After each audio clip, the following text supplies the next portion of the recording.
Welcome back to Second Nature, a podcast from Commons. If you want to see how sustainable your shopping is, or if you want to find out how sustainable a product is before you buy it, Commons is the app for you. Just connect your card and within minutes, you can start analyzing your spending, see your sustainability score, and even get rewards for better choices. And here on this show, we talk to people about how they're living sustainably in an unsustainable world.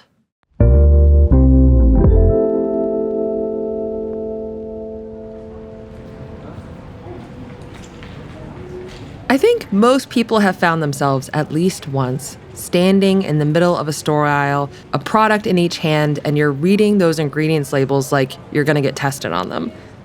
You got your phone out, you're Googling ingredients to find out what's good, what's bad. You're researching the brand, maybe on the Commons app, to find out what it's all about and if you can trust it. And before you know it, 10 minutes have gone by and you haven't even picked a shampoo.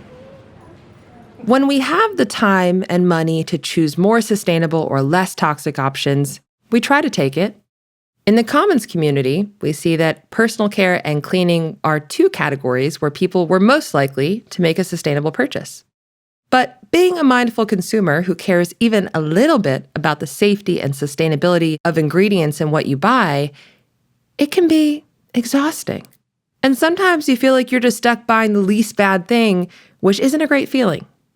I'm your host, Caitlin Cunningham, and on today's episode, we're talking toxic chemicals, how they affect our bodies and the planet, and what's getting in the way of keeping them out of our products for good.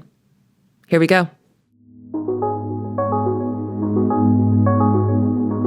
Regulation has the power to quickly and drastically improve the health of us humans and the environments we're a part of. And this isn't theoretical or utopian. It's been proven time and time again. For example, there used to be lead in gasoline until there wasn't.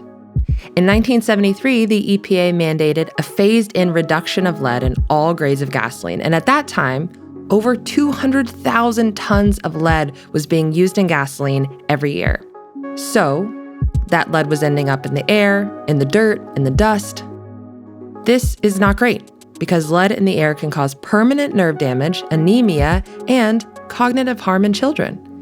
On top of that, lead pollution in the air also permeated soil, which is pretty foundational to most life on Earth. So that disrupted wildlife populations, soil, microbial communities, pollinators, and aquatic ecosystems. But by 1996, a full ban on leaded fuel for on-road vehicles went into effect, and in that time span, blood levels of lead in children went down 70%. There used to be BPA in baby bottles until there wasn't. BPA is bisphenol A. It's a chemical used to make plastics. And in 2012, the FDA banned the use of BPA in baby bottles and children's sippy cups. Later, in 2013, that ban extended to infant formula packaging as well. Before these bans, BPA was being detected in the urine of more than 93% of urine samples in the US. BPA can seep into food, and when it does, it has health effects on the brain and prostate gland of fetuses, infants, and children. And when it leaves our human bodies, it shows up in wastewater, causing endocrine disruption in fish, amphibians, and aquatic invertebrates. A USGS study found that fish exposed to BPA passed adverse reproductive effects onto their offspring for up to 3 generations. There used to be CFCs in aerosol sprays until there wasn't. CFCs, that's chlorofluorocarbons, can be found in old refrigerants and old insulation, and they used to be used in aerosol sprays like deodorants, hairsprays, and household cleaners. That isn't until 1978 when the FDA, EPA, and Consumer Product Safety Commission all banned CFCs as propellants in most aerosol products. Then, the international community signed on to phase out CFCs by 1996. Before that, we were releasing about 448 million pounds of CFCs from aerosols alone every single year. Now, it's down by 99%. That's wild. These CFCs were a big problem because they were creating a hole in the ozone layer. You may have heard of it. That hole in the ozone layer was increasing our exposure to UV radiation, which can increase the rate of things like skin cancer and cataracts. The effects were even felt in the ocean, where UV rays were causing damage to phytoplankton, those microscopic organisms at the base of the entire food chain, so kind of critical. But now, because of this regulation, the ozone layer is well on the mend, my friends. These are stories of progress. While we can't rely on many companies to consistently, reliably, and transparently keep dangerous chemicals out of products, industry-wide regulations like these can drive big changes in a relatively short amount of time. And these regulations didn't happen easily or out of pure goodwill. They required hard work and diligence from scientists, citizens, and people in government. Of course, folks out there are still fighting for a lot more regulations, and in the meantime, consumers are left holding the bag. In our earnest quest to avoid the bad stuff, there's been more and more interest in choosing quote-unquote clean products, especially when it comes to stuff that goes on our skin, in our hair, and in the air. The tricky part is, clean is not a standardized term, and it doesn't have any legal expectations. So companies can use it with little context, and we're left to fill in the gaps with our own definitions.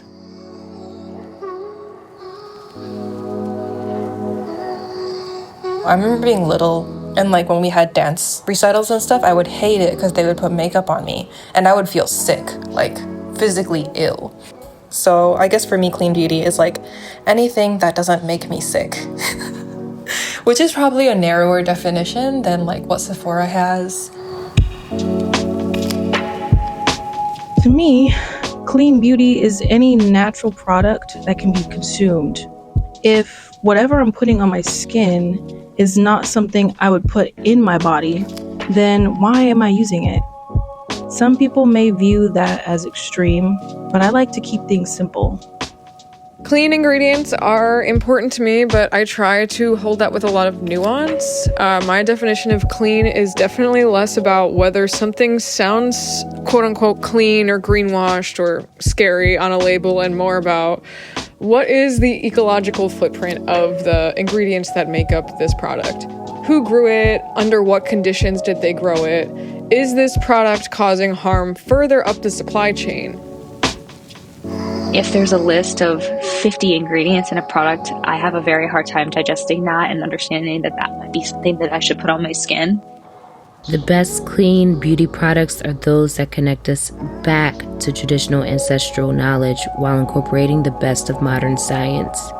Living in Antigua with my husband has taught me that many traditional ways of personal care exist long before marketing teams discovered clean beauty.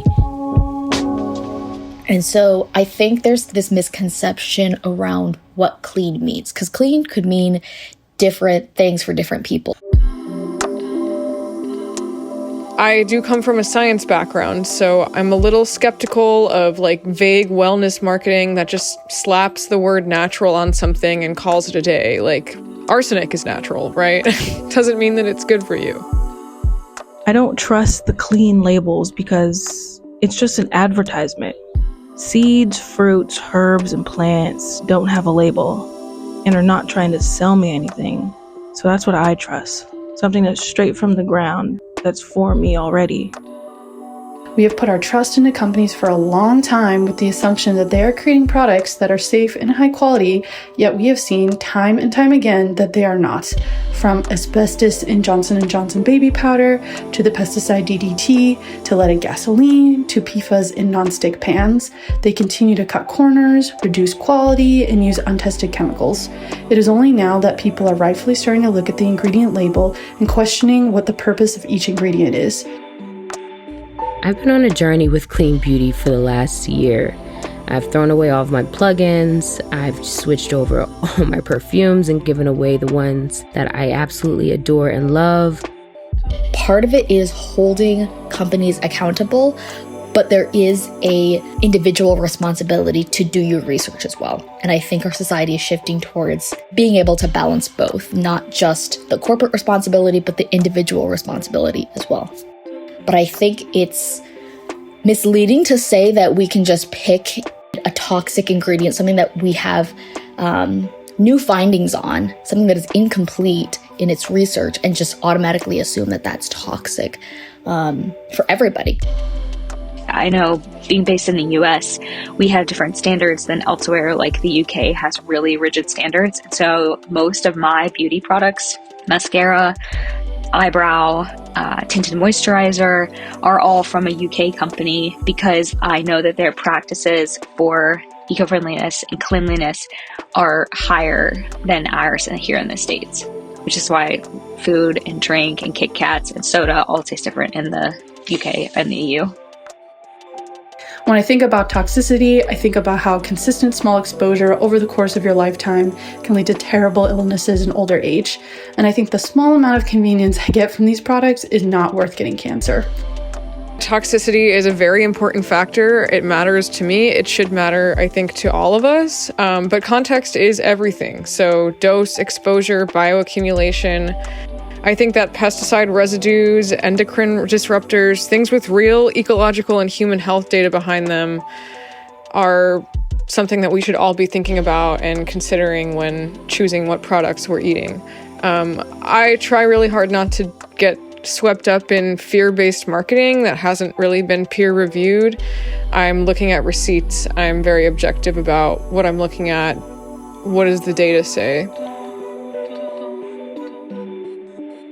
I definitely consider clean ingredients a part of my sustainability practice. I think about that in food. I think about that in beauty. I think about that in body wash. I think about that in fabrics that I wear or fabrics that I purchased for a couch or a bedding. I definitely think that clean ingredients play a huge part of sustainability because that is still finding its way back to the earth in the dirt because of our sweat when we fall on the ground, in the water because of our sunscreen in the ocean. It's just impacting everything.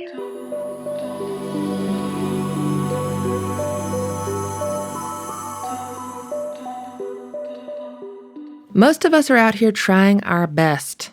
We're trying to do our research and be as diligent as time allows about the kinds of ingredients we use on our bodies and our homes. But maybe you're like me, and maybe you're burnt out, and you're wondering, why is this my job? The thing is, it's not your job. Well, it's not just your job. There are lots of people out here trying to make these products safer for us, I promise. And one of those people is Lindsay Dahl. Lindsay Dahl is the Chief Impact Officer at Ritual and a 20-year environmental health advocate. She was the Deputy Director of Safer Chemicals, Healthy Families Coalition, in addition to leading state policy work on toxic chemical pollution in Minnesota.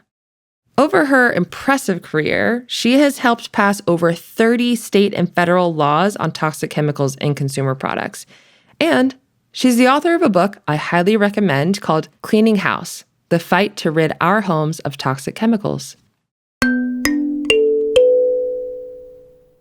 Hey, Lindsay, thanks for coming on the show. Thanks for having me.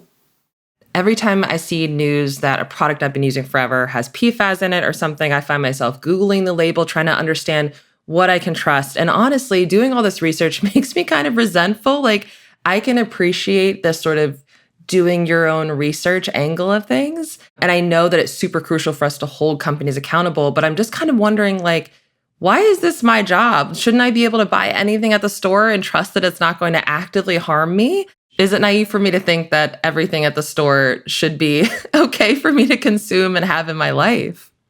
It's not naive at all. I think your resentment is also well placed, which is we've asked consumers to be their own federal agencies without the time, the training, the expertise, the resources to do so.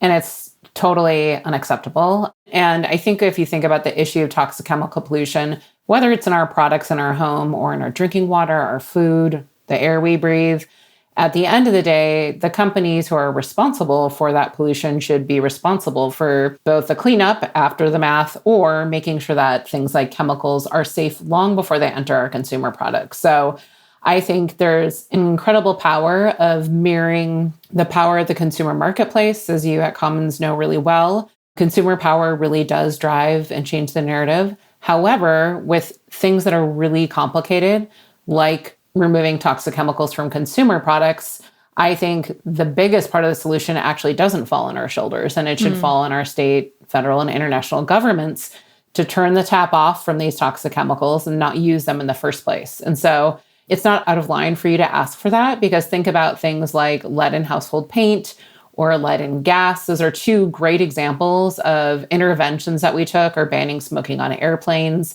Again, these are different forms of pollution that you don't even think twice about it. Right. When you're going to a gas pump, you don't have to think about lead. Obviously, there's other concerns. I'm not saying that gas is clean by any stretch of the imagination.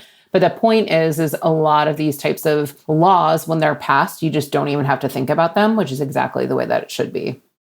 When we are having to do our own research, it often means that we're essentially comparing materials, ingredients against what we know to be good and bad. But one of the problems, as you just mentioned, is like, I don't have all the research. I'm not an expert. And so I often will hear these sort of guidelines that people follow. Like, if I can't eat it, it's bad. So if it's a skincare product that I can't eat, it's bad. Or if I can't pronounce the ingredients, it's bad. Or if there are too many ingredients, it's bad. And I wondered how you thought about these kind of proliferated guidelines we hear a lot, and maybe what are the guidelines that you go by when you're doing your own research? A lot of those guidelines come from Michael Pollan's food rules, which is really, it was a shift to try to get us to think about cooking more and eating more whole foods. So within that context, I think they're great, things to abide by. The problem is that people have taken those food rules and they've applied it to consumer goods and to the issue of toxic chemicals in consumer products, which is not backed by any of the science. So it's confusing, right? Very, yeah. Everything you mentioned, like if there's an ingredient name you can't pronounce it, it actually has no bearing on the safety based on the different types of, like in the beauty and personal care space, for example, most companies use INCI, which is an internationalized, standardized way of using ingredients. Shea butter is not going to read like shea butter on the ingredient list if you're using INCI determinations. So this is all to say those really well-intended guidelines do not apply. And what I urge people instead is to think about, there's a few credible certifications that help kind of do the scientific homework for you. So in beauty and personal care, I like EWG verified as a certification. Made Safe certified covers a lot of different product categories. So think of mattresses, household cleaners, things like that. Beauty and personal care. Okay. Clean Label Project is a good signal of safety when you're thinking about protein powders and supplements. Those 3 certifications alone are going to really help cover a lot of consumer good bases and take some of the pressure off of your shoulders from having to define what is safe and what is not. Because as we've seen with some of these online debates, even the scientific community can debate these things. At the end of the day, just because something's natural doesn't mean it's safe. Just because something's synthetic doesn't mean it's unsafe. What we really need to look at is, what does a peer-reviewed science say about our exposure to different chemicals, regardless of their source, and some of these different health endpoints, like harming the brain, cancer, persistence in our environment, and those different types of scientific criteria. No, that's a really nice reminder. And I love having some certifications to go to. It's like a shortcut a little bit where you're kind of just looking for that mark. And then you're like, okay, I'm good. Yep. In recent years, a lot of companies have aligned their selection of ingredients with the UK as like a higher standard of ingredient selection. We see this a lot often in the personal care industry. And this is what really made me start to sort of pay attention to the regulations and the difference between what we do in the US and what we do in the UK. And I came across a write-up that you did on the Toxic Substances Control Act, which I had never heard of before. And right now it's at risk. And so I wondered, how do you think about how we stand as the US when it comes to regulations against other countries? And then what's at stake with the TSCA? The United States is far behind international governments when it comes to managing the safety of chemicals before they get into our consumer products and onto the marketplace. So if you think of the primary, most important law in the United States, it is TSCA, the Toxic Substances Control Act, an effort that took 10 years from people from all across the United States. We updated TSCA in 2016. The law was so weak that the EPA couldn't ban things like asbestos because under the criteria of the law, couldn't prove that asbestos was harmful enough, which is just wild to think of, right? So we made some significant updates to the law in 2016. It allowed the EPA to take some pretty great actions in the last few years. If you think about bans on things like TCE, PERC, it's a dry cleaning chemical, PFAS in drinking water. Some of those movements all happened under this new TSCA, right? Gotcha. Even still with that, the European Union in particular, under their REACH directive, is still light years ahead of where we are in the United States. Jeez. So what this means, because right now there's a proposal to roll back TSCA again, send us back to the 1970s. At the end of the day, what we need is to at least protect the consumer safety laws that we do have on the books right now here in the United States. But even still, once we get past this playing defense mode, we need to still continue to pass federal laws that help protect us from toxic chemical pollution. And it's not just through TSCA. There's a lot of different ways to do that. So we helped pass a big update to cosmetic safety back in the beginning of 2023, for example. It was the first time our federal laws have been updated in over 80 years on cosmetic safety. Oh my gosh. Yeah. There's still so much for us to do to make sure that ingredients that are harmful are not in beauty products. So I think right now we're kind of like in a firefighting mode. I need everyone to pick up the phone. I don't care which political party you align with, and try to maintain no more rollbacks to our existing toxic chemical laws. And then once we hopefully stabilize our existing legislative and the laws that we have on the books, then we really need to push forward to more precautionary types of laws like we see in the European Union. I want to follow up by asking, a lot of people, especially in the US, have elections coming up. Is this something we should have in mind? What should we be looking for in candidates that are going to keep the TSCA in place in the way that it is now and hopefully improve it over time? Yeah, great question. Absolutely.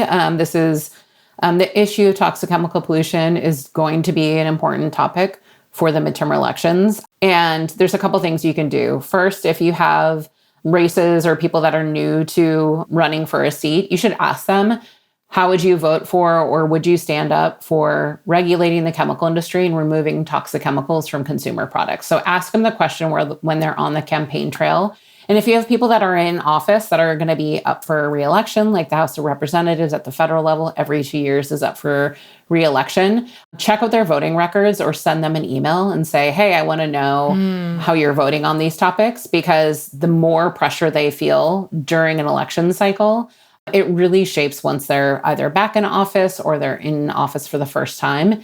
It really shapes how they vote on these issues, because they know, oh, this was a big enough issue for people to ask me while I was campaigning.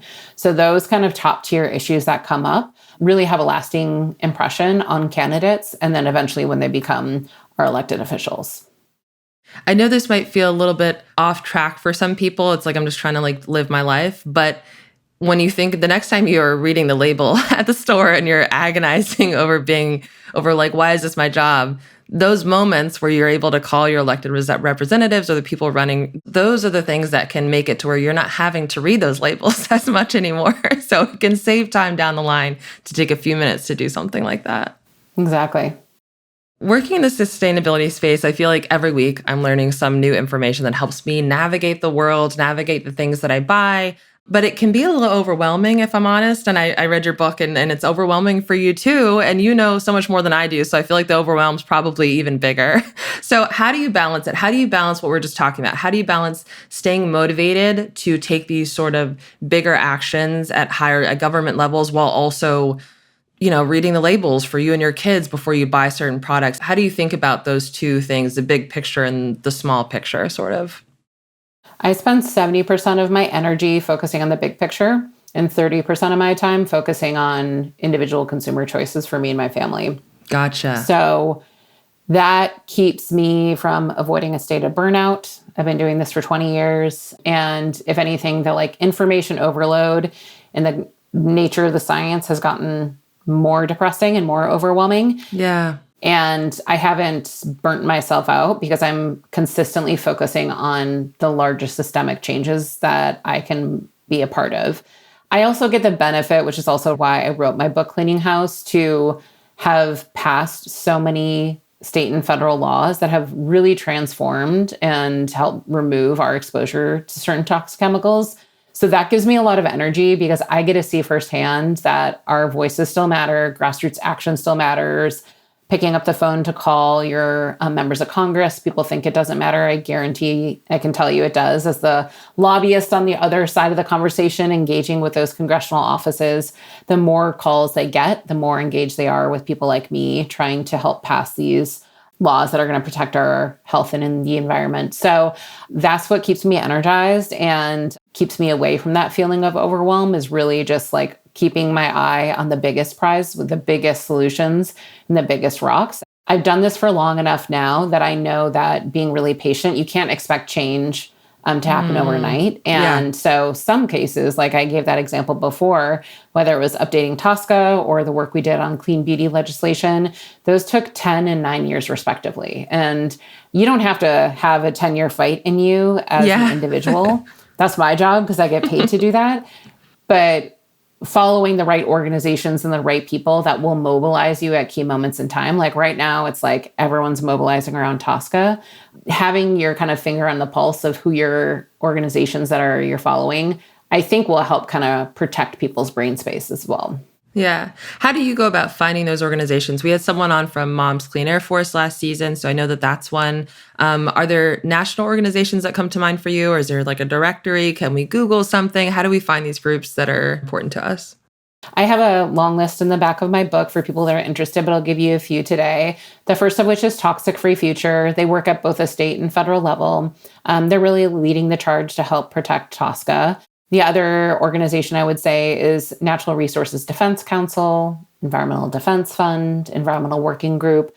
They're all really solid players in this space. And then saferstates.org is where you can find state by state what's happening, and they connect you to local organizations. So whether you're in Kansas, Minnesota, Florida, or wherever, really following and getting engaged in those state fights, because that's where a lot of the great action's happening.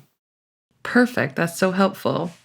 I wanted to end on, you spoke at Earth Summit, our event during SF Climate Week, and you said this thing which has just stuck with me. I think about it all the time, which is that social media is the most toxic thing in our homes. And I wondered if you could explain that for us. Yeah. You know, I wrote a book about toxic chemical pollution, but I end up talking about social media most of the time because the age of influencers has completely reshaped how we take in information, what we consider to be credible news, and it's changed our consumer and political behavior in ways that I find mostly detrimental. So if you just look at the field that I work in, which is environmental health, on one end of the pendulum, you've got people I call the perfectionists, people that get obsessed with this issue. Sometimes they misstate information, overstate the science, it gets into pseudoscience territory, and they make everyone feel bad. And then the pendulum has swung to the other side, where you've got these so-called science communicators that are like, oh, any of that stuff about pesticides or toxic chemicals, that's all pseudoscience. Like, don't even listen to that. Nothing to worry about. Both of those perspectives are really unhealthy, and they're damaging the consumer sentiment around this issue that has always enjoyed a really strong bipartisan base. And so it's like now things are really politicized. If you talk about this, people call you Maha, they put you in a box. This has been dating back to the 1960s, one of the strongest, consistent, women-led bipartisan movements working to address toxic chemical pollution. And I don't want that to change. Sign up for some of these organizations for their email lists. If you see an influencer or follow an influencer on social media that's walking down grocery aisles saying, buy this, not that, like unfollow all of those accounts. Like they're not experts, like they're not scientists, they're not people like me that have been doing this professionally for decades. Social media has completely warped our overall sense of place in the world and the power of our voices within our democracy. So my number one tip is to reduce your time on social media long before you try to find any sort of safe shopping list. And maybe spend that time calling your elected officials. I never see those accounts going in the grocery store aisles are never asking you to do that stuff. So if we take the 70-30 rule that you have and apply it to our lives, I feel like we should definitely spend less time on social media and more time doing the work that's going to add up in the long run. Exactly.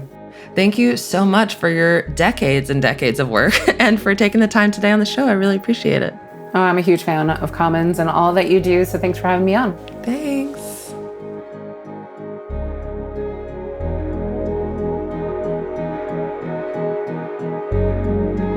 Perhaps you found yourself looking for sustainable or non-toxic swaps to your personal care or cleaning products, and you find yourself wondering why some of them cost more money.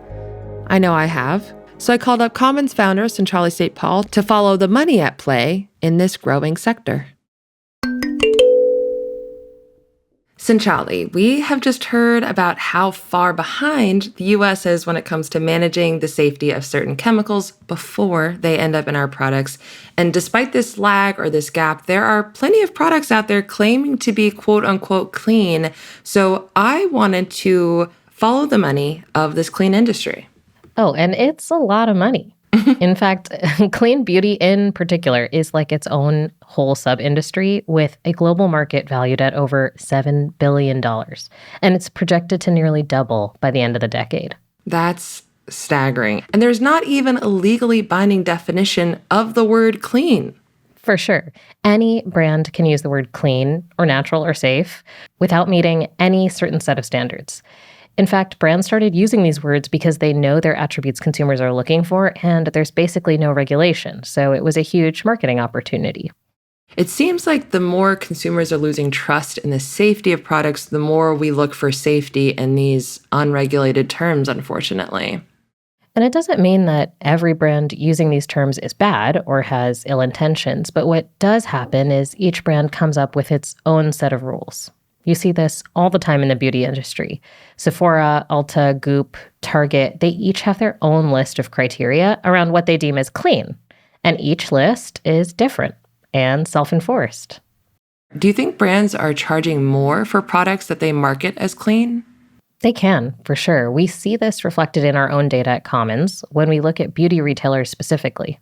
So in the Commons community, the average cost per purchase at Ulta in 2025 was $63. At Sephora, it was $78. And at Credo, which is a more sustainable beauty retailer with a larger selection of clean products, the average order size was $95. Do you think this is just a marketing-y, clean beauty upcharge? I mean, we can't really know, right? It's totally possible. Pricing is ultimately a function of demand, not just cost. Is it really more expensive to produce a less toxic or quote-unquote clean product? In some ways, yeah. I mean, brands are prioritizing certifications to communicate to consumers the work that they're doing. So some of them Lindsay mentioned, EWG Verified, Made Safe, Leaping Bunny. Getting and renewing these certifications costs thousands of dollars a year. So that cost can be passed on to the consumer. That makes sense, I guess. Are the ingredients more expensive? It's fair to assume that a lot of the industry's go-to ingredients are derived from fossil fuels, and fossil fuel-derived products are both subsidized and widely available because they're industrially produced. In Commons' rubric, brands score more highly when they avoid the use of petrochemical-derived ingredients like parabens, phthalates, and PFAS, which are derived from fossil fuels and also release high amounts of carbon emissions during their production. And also when they avoid the use of uncertified palm oil and derivatives, which leads to deforestation and habitat loss. So deviating from these sort of typical ingredients that are pervasive in the industry takes diligence, rigorous sourcing, and sometimes more expensive ingredients, which can add to the cost of quote-unquote clean products. I want to just pause for a second and think about how strange that is. We drill for oil, we refine it, transport it, process it, and then put it back into products. And that process is cheaper than just using safer ingredients. Oh my gosh, we could talk about this all day. There is such a long history of capitalism suggesting that products that are higher in fossil fuel intensity, and especially refined fossil fuels, are more valuable. But that is a whole discussion for another day, and a big part of the legacy we need to unwind today. I wonder if we had stricter regulations across the board in the industry, would that free up some time and resources for companies, possibly making things a little cheaper? I think it could at least make resources easier to come by for some of these cleaner products. It would help grow the production of safer ingredients in the supply chains. And when we can help to grow those supply chains, then companies can start to see lower production costs. Let's get into regulation a little bit. What is getting in the way of the U.S. upping our standards for chemical safety? There is a key trade group that is a main player here, the Personal Care Products Council, also known as the PCPC. is an American trade association with over 600 member companies, from Bath & Body Works to Chanel. This group has been lobbying against stronger federal oversight. For example, before the California Safe Cosmetics Act came to a vote in 2005, PCPC spent hundreds of thousands of dollars trying to kill it. But that act passed anyway, right? It did. It took effect January 1st, 2007. And it required cosmetics manufacturers to disclose to the California Department of Public Health all products sold in California that contained ingredients linked to cancer, birth defects, or reproductive harm. Of course, that did not slow down the PCPC. In 2024 alone, they spent over $430,000 on federal lobbying. And this means basically they're trying to keep things the same? I mean, like any big trade association, their goal is to have more control over their industry and keep the money flowing. And that just means keeping things status quo. But still, we're entering a new status quo, right? I mean, in most mainstream grocery stores and drugstores, if you go down the beauty or cleaning aisle, you can at least find some options that are marketed as clean or natural. Absolutely. These products are increasing in availability, which is great. But now we're starting to see the issue shift from availability to affordability. And now it's becoming an equity issue. In 2025, a study from Columbia and Rutgers found that Black women, lower-income consumers, and middle-aged adults are more likely to use personal care products with high hazard scores from the Environmental Working Group. And they found that high-hazard products are more commonly sold in lower-income areas where safer alternatives are harder to find and more expensive. This is kind of sounding like food deserts. Exactly, and it goes deeper than purchasing power. EWG found that products that most targeted Black women are disproportionately the least safe ones on the market. Silent Spring Institute has documented that Black women carry higher levels of endocrine-disrupting chemicals in their bodies than other groups and are more likely to experience the negative health conditions linked to those chemicals, like fibroids, early puberty, and breast and uterine cancer. The Silent Spring Institute, that is named after Rachel Carson's book about the risk of pesticide use? Exactly. Fun fact, I actually went dressed up as Rachel Carson for Halloween when I was in 3rd grade. I remember learning about her in school and being so inspired, and I guess I wanted to be her. Honestly, this is making a lot of sense. I love that. So the clean beauty boom, it hasn't quite closed the safety gap left by regulation. It's created a new one. One of the research scientists at the Silent Spring Institute, Dr. Robin Dodson, said, "We can't just shop our way out of this problem." She said that raising the bar on chemical safety regulations is the most effective and equitable way to protect public health. So maybe we should employ Lindsay's 70-30 rule. We can use 30% of our efforts to shop better at home and 70% of our efforts to push our representatives to show up for us when this kind of legislation and laws come up for a vote. Definitely. When every product is safe, and that's just our baseline expectation, brands can't charge a premium for safety. This is true in Europe. If you've ever walked into a grocery store or a drugstore in Europe, the baseline product you buy is both cheaper and less toxic. It would be amazing if we were also lucky. We shouldn't have to spend extra money or time sifting through dangerous options just to find ones that are less harmful. I'm so grateful we have people like Lindsay showing up to fight for that, and we can all do our part as well. Let's do it. Thanks again, Shali.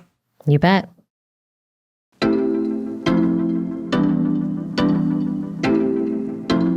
The next time you see someone on Instagram spouting some doubtful science, or you find yourself pulling out your readers to read the small text on an ingredient label, I want you to take a breath and try a few things.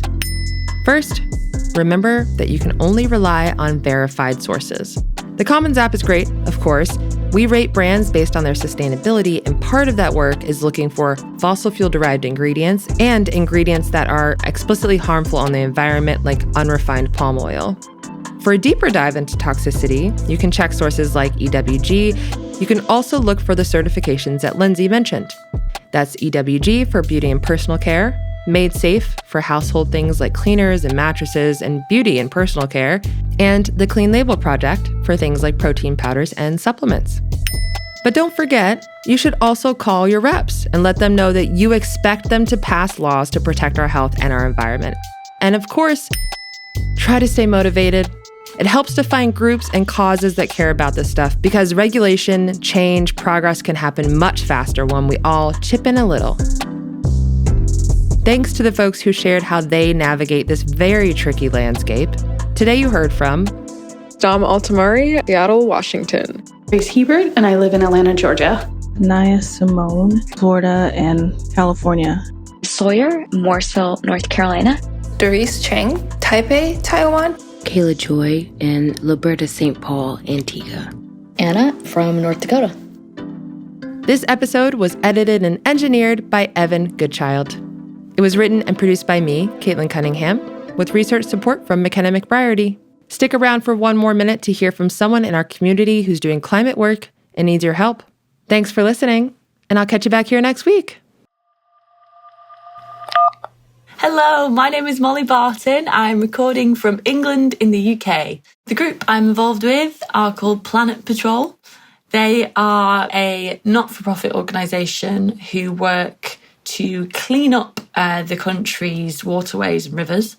They run a lot of paddleboarding events, and basically they have a free app so anyone on these events can upload the litter that they find by item, by brand, and it's a way of collecting data all over the country that involves the community. It's really lovely what they do, and I'm currently just volunteering for them, doing a little bit of image analysis on their app. I'm also about to undertake their water patrol, water testing experiment, which is sort of a new phase of their work. So that's really exciting as well.